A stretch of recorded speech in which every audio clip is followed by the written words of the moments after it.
Welcome back to Academia Biology and it's me Sachin Antim. So guys, we were doing the chapter Body Fluids and Circulation. तो last time हमने इसी chapter से ABO and RH blood grouping system को अच्छे से detail में study किया था। तो उसी चैप्टर को कंटिन्यू करते हुए आज हम जो नया टॉपिक स्टडी करने वाले वो है आपका हीमोस्टेसिस एंड ब्लड कोगुलेशन। तो शुरू करते हैं हीमोस्टेसिस से। हीमोस्टेसिस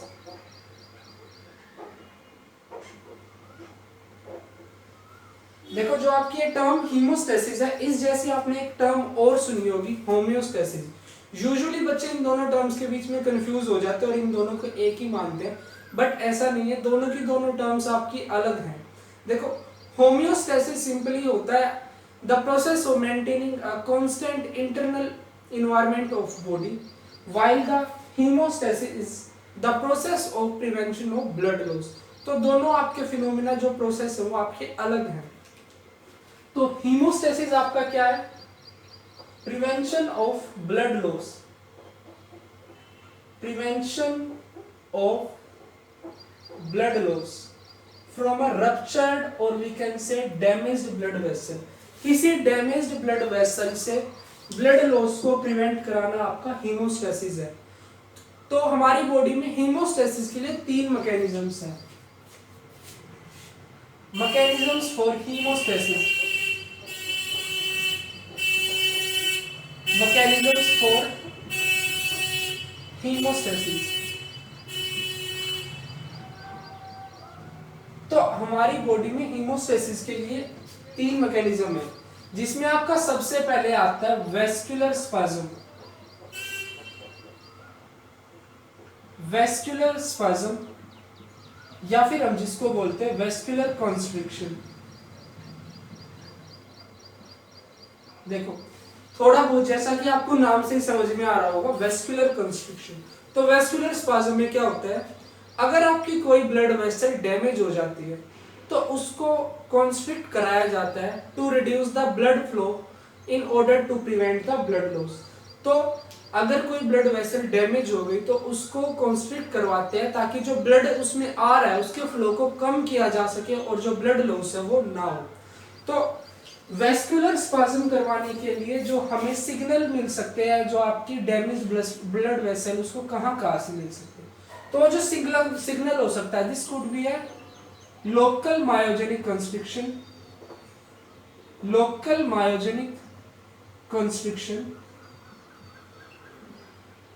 लोकल मायोजेनिक कंस्ट्रिक्शन का मतलब क्या है, जो आपकी ब्लड वेसल डैमेज हुई है, जो आपकी स्मूथ मसल डैमेज हुई है, वही आपका इसका खुद का कंस्ट्रिक्शन करवाएगी, उसको सिग्नल देगी कंस्ट्रिक्शन करवाने के लिए। देन सेकंड आता है सब्सटेंसेस रिलीज्ड फ्रॉम प्लेटलेट्स या फिर जहां पे डैमेज हुई है वहां पे जो आपकी प्लेटलेट्स मौजूद होंगी वो कुछ स्पेसिफिक सब्सटेंस रिलीज करेंगी जो आपका वेस्कुलर कंस्ट्रिक्शन करवाने के लिए इनको स्टिमुलाई देगा। Then the next thing is pain receptor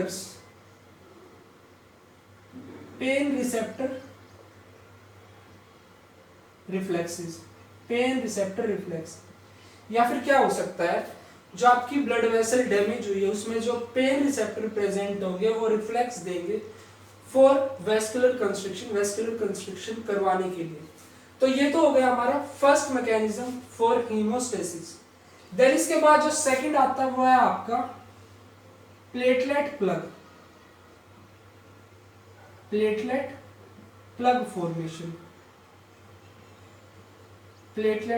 formation and the third is coagulation of blood या फिर जिसको हम बोलते हैं blood clotting.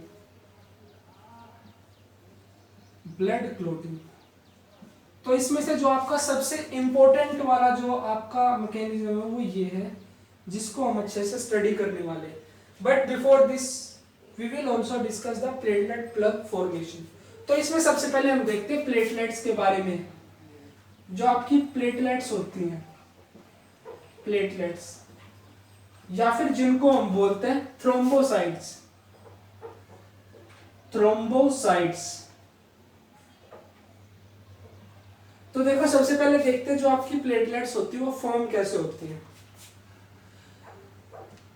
Mega karyocytes, mega karyocytes, ये कुछ आपके स्पेशल टाइप के सेल्स प्रेजेंट होते हैं आपके बोन मैरो में। जब इन मेगा कैरियोसाइट सेल्स में क्या होगी, fragmentation,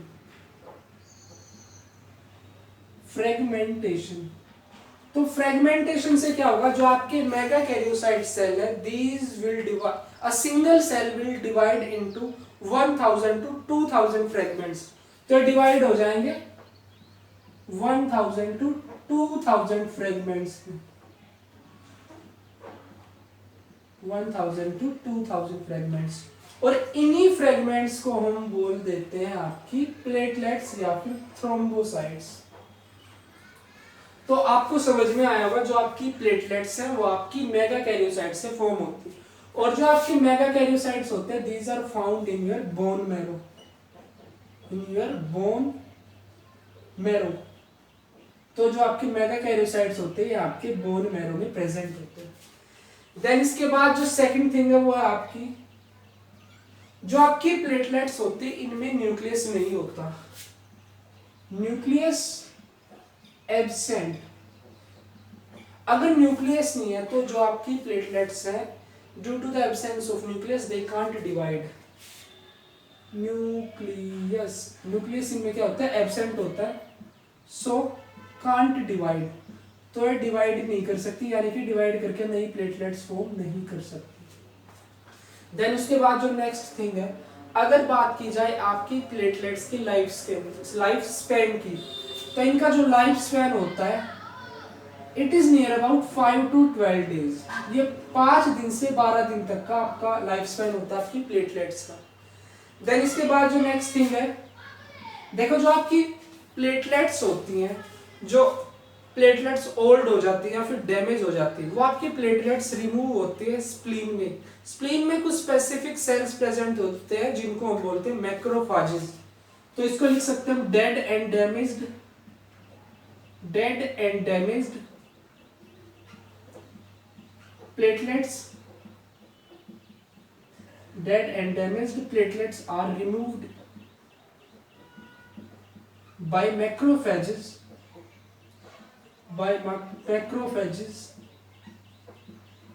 in spleen and liver।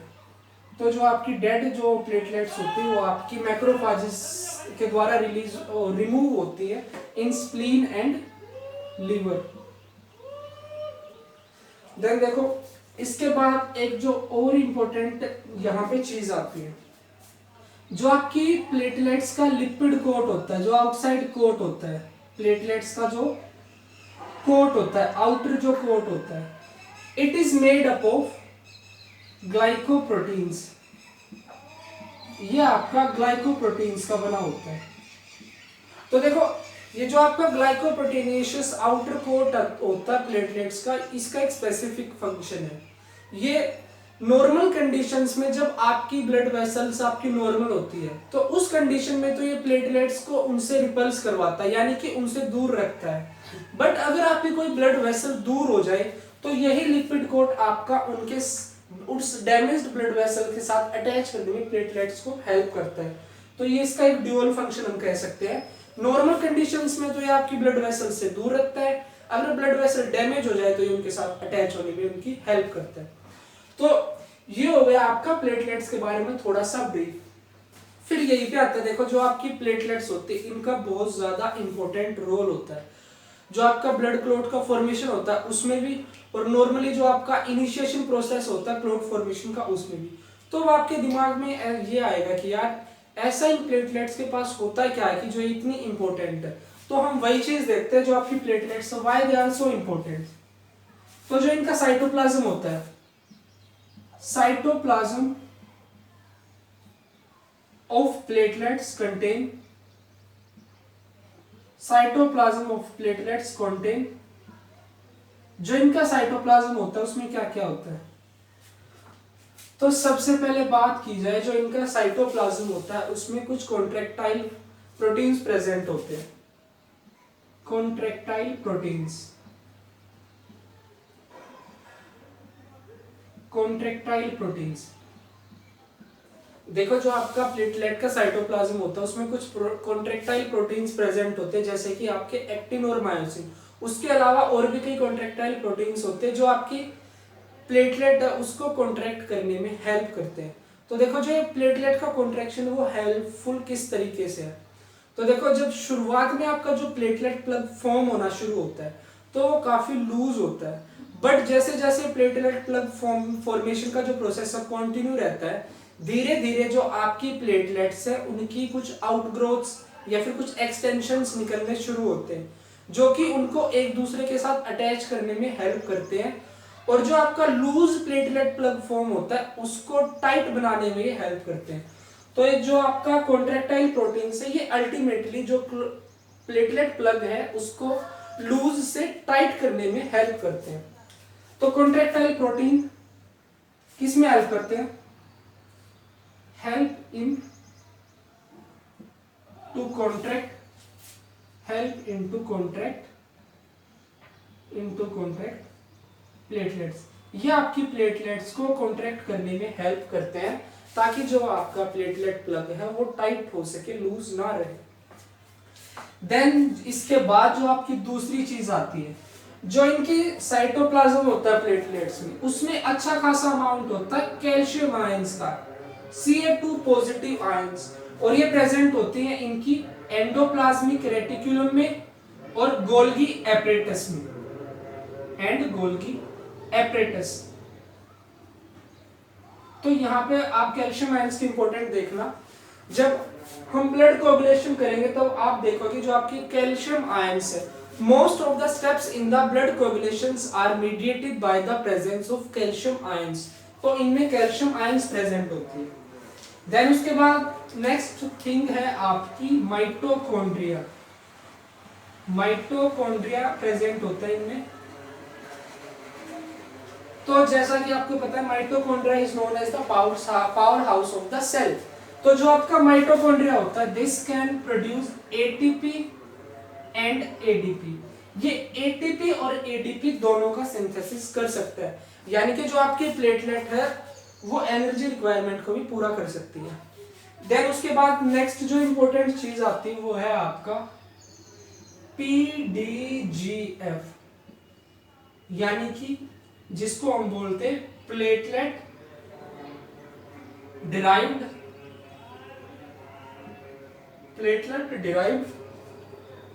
Growth factor. Platelet derived growth factor, देखो जैसा कि नाम से पता चल रहा है ग्रोथ फैक्टर है, तो अगर ग्रोथ फैक्टर है तो इसका जो मेन जो चीफ काम होगा वो क्या होगा? ग्रोथ को स्टिमुलेट करना। तो जो आपकी डैमेज्ड ब्लड वेसल्स होंगी, जो उनकी एंडोथेलियल सेल्स होंगे या जो स्मूथ मसल सेल्स होंगे, ये उनकी ग्रोथ को स्टिमुलेट करेगा and helps in repair of the damaged blood vessel, और ये रिपेयरिंग में हेल्प करेगा जो आपकी ब्लड वेसल डैमेज हो जाती है। तो ये क्या करेगा? Ultimately helps in repair of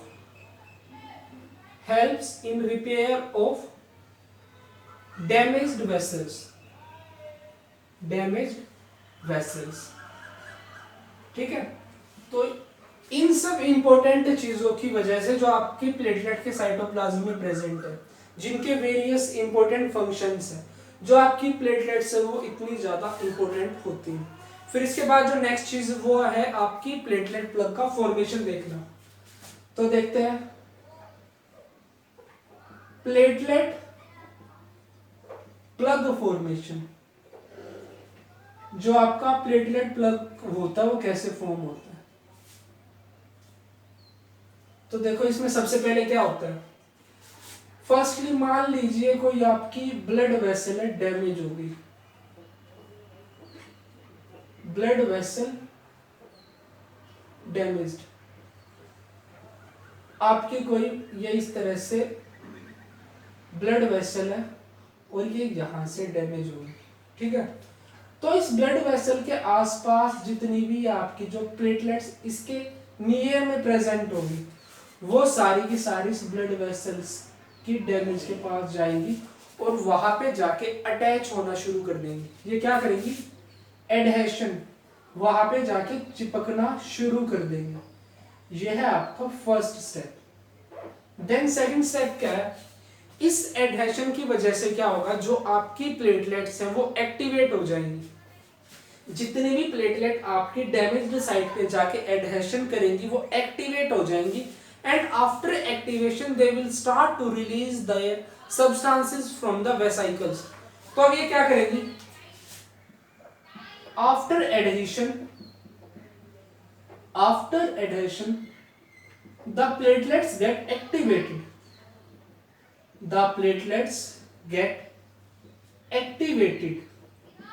आपकी प्लेटलेट्स एक्टिवेट हो जाएंगी एंड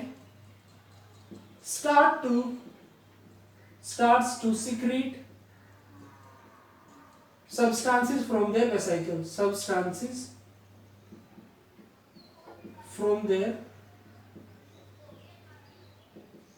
vesicles, ठीक है। और जिनकी वेसिकल्स होंगी उनमें से अपना सब्सटेंस कंटेंट रिलीज करना शुरू कर देंगे। फिर देखो, जो आपका ये सब्सटेंस होते हैं जो इनकी वेसिकल से रिलीज करते हैं, ये क्या करते हैं? दे attract more platelets, they will attract more platelets, ये और ज्यादा प्लेटलेट्स को क्या करेंगे? अट्रैक्ट करेंगे, ताकि जो डैमेज वाली साइट है वहां पे और ज्यादा प्लेटलेट्स आ सके। एंड दूसरा, जो इनका वेसिकल का कंटेंट होता है, जो वेसिकल सब्सटेंसेस होते हैं, उसमें आपका एडीपी भी प्रेजेंट होता है। तो जो एडीपी होगा, वो एडीपी आपकी जो नई प्लेटलेट्स आ रही होंगी उनको स्टिकी बना देगा, और स्टिकी बनाने से क्या हेल्प होगी? जो आपकी नई प्लेटलेट्स है वो आपकी एडहेशन कर सकेंगी आपकी डैमेज वाली साइट की प्लेटलेट्स के पास जाके। यहां तक आपको समझ में आया होगा। तो अब क्या होगा? दे अट्रैक्ट मोर प्लेटलेट्स, और द न्यू प्लेटलेट्स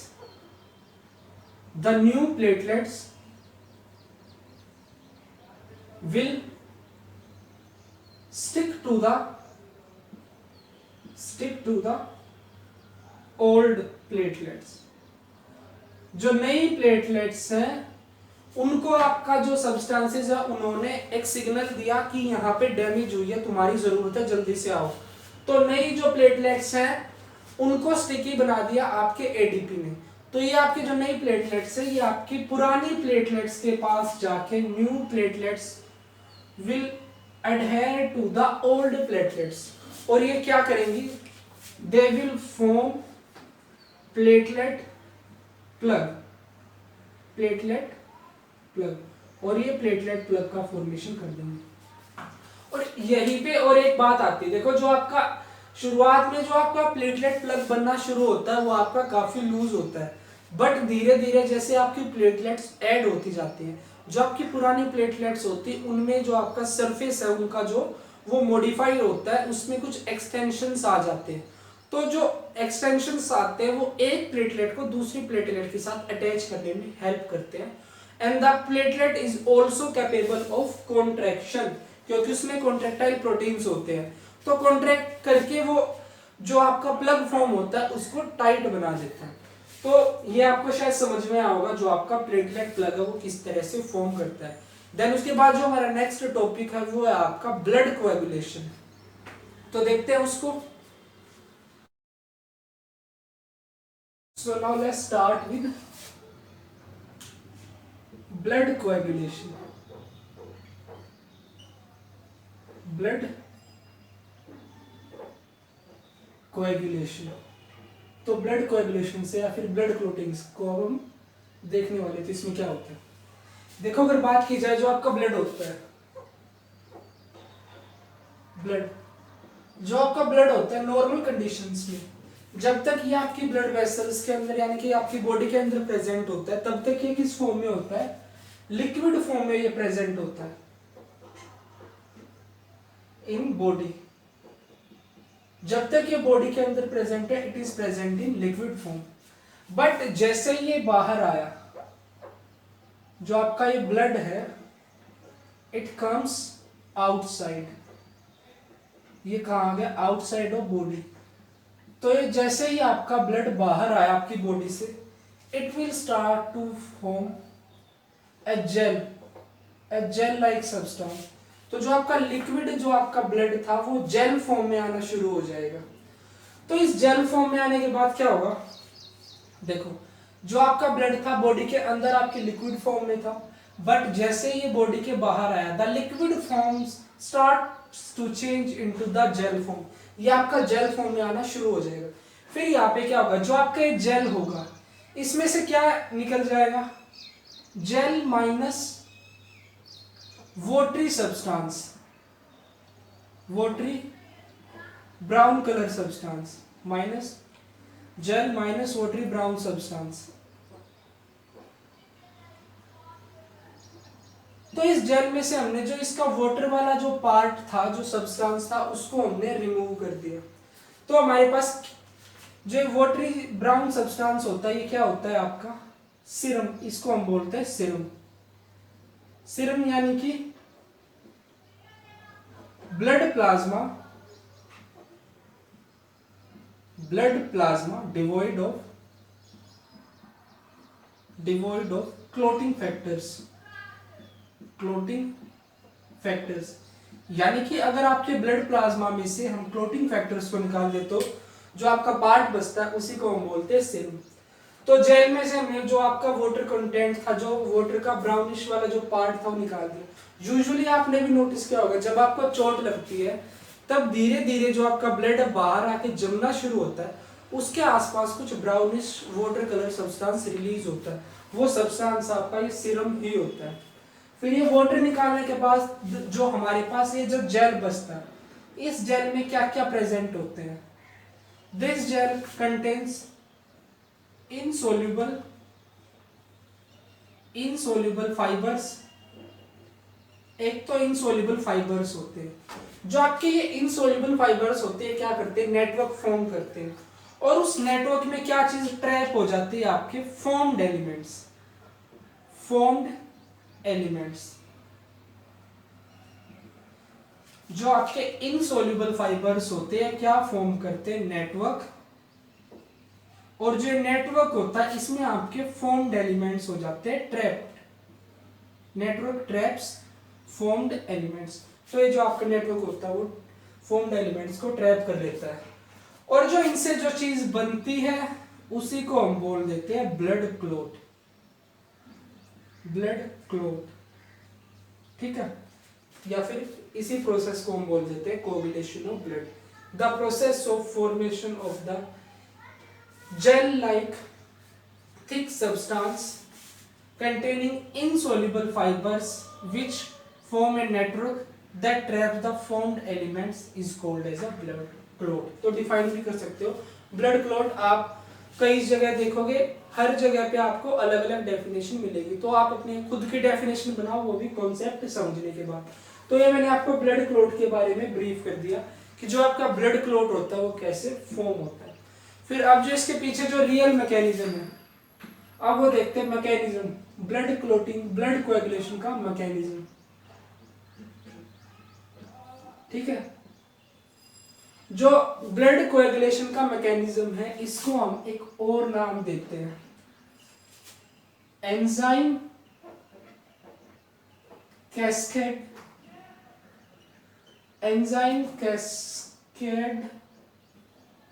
थ्योरी। और जो ये आपकी एंजाइम कैस्केड थ्योरी है, this was given by McFarlane. तो ये मैकफर्लेन ने आपकी जो एंजाइम कैस्केड थ्योरी थी, ये दी थी, या फिर जिसको हम बोलते हैं मैकेनिज्म ऑफ ब्लड कोएगुलेशन। तो सबसे पहले देखते हैं इसमें क्या होता है। जो आपकी डैमेज्ड ब्लड वेसल होती है, damaged blood vessel,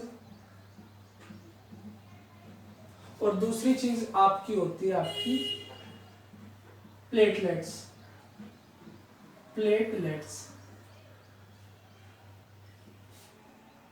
damaged blood vessel and platelets. तो ये दोनों सिक्रीट करती हैं थ्रोम्बोप्लास्टिन। थ्रोम्बोप्लास्टिन ये प्लेटलेट भी आपकी रिलीज करेंगी थ्रोम्बोप्लास्टिन। ठीक है, तो ये दोनों आपकी रिलीज करना शुरू करेंगी thromboplastin.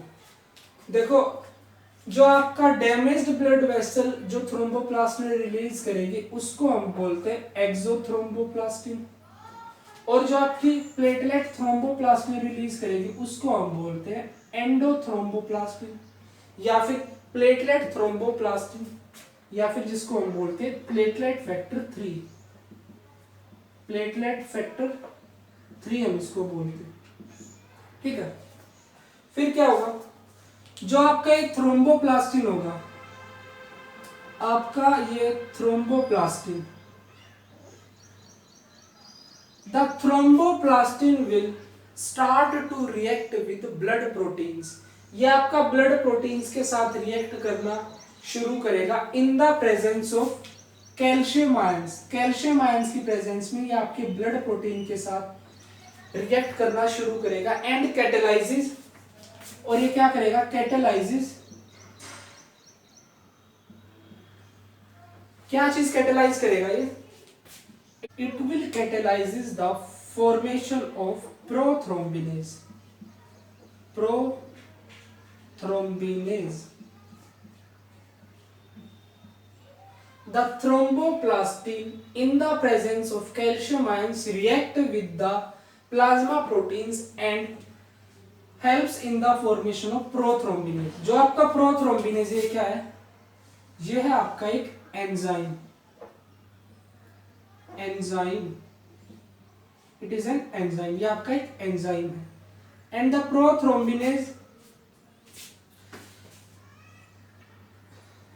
Prothrombinase block heparin action. और जो आपका ये प्रोथ्रोम्बिनेज एंजाइम होगा, ये आपके हेपेरिन के एक्शन को इनहिबिट कर देगा, रोक देगा। ठीक है, हेपेरिन क्या होता है आपका, heparin is a anticoagulant. Anticoagulant वो चीज होती है जो आपका क्लॉट फॉर्मेशन होने से रोकती है। तो जो आपका हेपेरिन है वो एक एंटीकोएगुलेंट है, और जो प्रोथ्रोम्बिनेज है वो इसके एक्शन को इनहिबिट कर देगा। ठीक है, और जो आपका प्रोथ्रोम्बिनेज होगा ये क्या करेगा, this will catalyses the conversion of prothrombin into thrombin, prothrombin into thrombin। जो आपका प्रोथ्रोम्बिनेज एंजाइम है, it will catalyses the conversion of prothrombin into thrombin. ये प्रोथ्रोम्बिन को कन्वर्ट कराएगा थ्रोम्बिन में in the presence of Ca2+ ions, calcium ions की presence में ये सब कुछ करेगा। यहां भी कैल्शियम आयंस और यहां भी कैल्शियम आयंस। ठीक है, तो जो आपका प्रोथ्रोम्बिन है ये क्या है, it is a plasma protein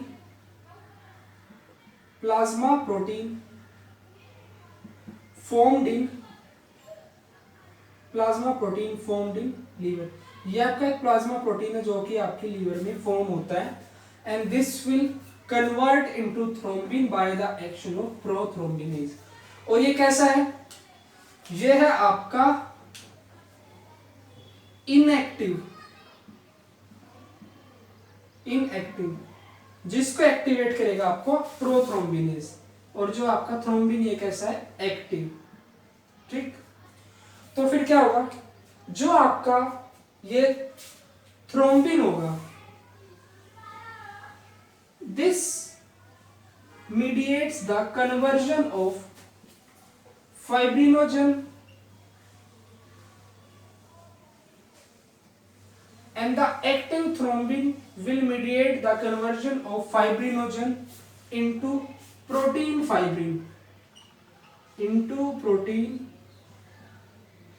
fibrin, आपका एक्टिव थ्रोम्बिन आपके जो फाइब्रिनोजन है, और ये फाइब्रिनोजन कैसे होते हैं, दीज आर सोल्यूबल, ये आपके सोल्यूबल होते हैं। इन सोल्यूबल फाइब्रिनोजन को कन्वर्ट कर देगा प्रोटीन फाइब्रिन में, और जो आपके प्रोटीन फाइब्रिन होते हैं ये कैसे होते हैं, इनसोल्यूबल, ये होते हैं आपके इनसोल्यूबल।